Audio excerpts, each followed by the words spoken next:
Very good morning welcome to 929 TV నేను Priyanka bulletin లో details చూద్దాం నెల్లూరు ఏఎస్ పేట మండలం జమ్మవరంలో పలు అభివృద్ధి కార్యక్రమాలను ప్రారంభించారు మంత్రి ఆనం రామనారాయణ రెడ్డి గ్రామాల సమగ్రాభివృద్ధి లక్ష్యంగా ఎన్డీఏ కూటమి ప్రభుత్వం పనిచేస్తుందన్నారు 4,80,000తో నిర్మించిన 2 క్యాటిల్ షెడ్స్ ను 8 లక్షలతో నిర్మించిన సిమెంట్ రోడ్లను ప్రారంభించారు తొలిసారిగా మంత్రి హోదాలో జమ్మవరంకి విచ్చేసిన ఆనంకు అపూర్వ స్వాగతం పలికారు స్థానికులు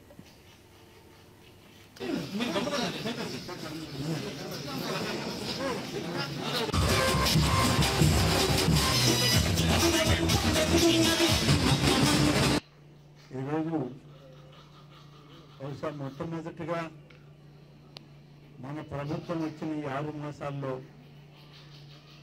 అక్కడక్కడ కొన్ని పార్టీ కార్యక్రమాలు చేస్తూ ఇప్పటి వరకు మనం మన పార్టీని పటిష్టం చేసుకోవడంలో కార్యక్రమాల్లో ముందుకు వెళ్ళాం.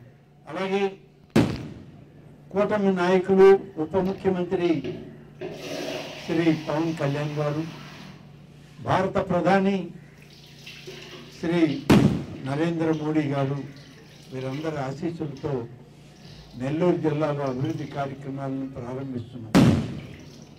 అందులో భాగమే ఏఎస్పేట మండలంలో మొట్టమొదటి గ్రామంగా ఈ జమ్మవరం గ్రామానికి రావడం జరిగింది. జమ్మవరం గ్రామంలోనికి రావడానికి కారణం కూడా ఇటీవల ఉపాధి హామీ పథకంలో భాగంగా పశు సంపదని పెంచుకోవాలి, పశు సంపదతోనే రైతాంగం అభివృద్ధి చెందాలి అనేటువంటి ఒక ఉద్దేశంతో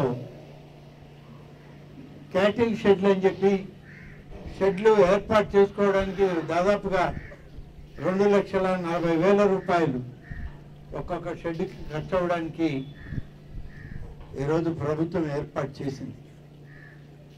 వాటన్నింటిలో భాగం ఈరోజు మన నియోజకవర్గంలో అనేక గ్రామాల్లో రైతాంగానికి ఇచ్చాం. పల్నాడు జిల్లా నరసరావుపేట మండలం ములకలు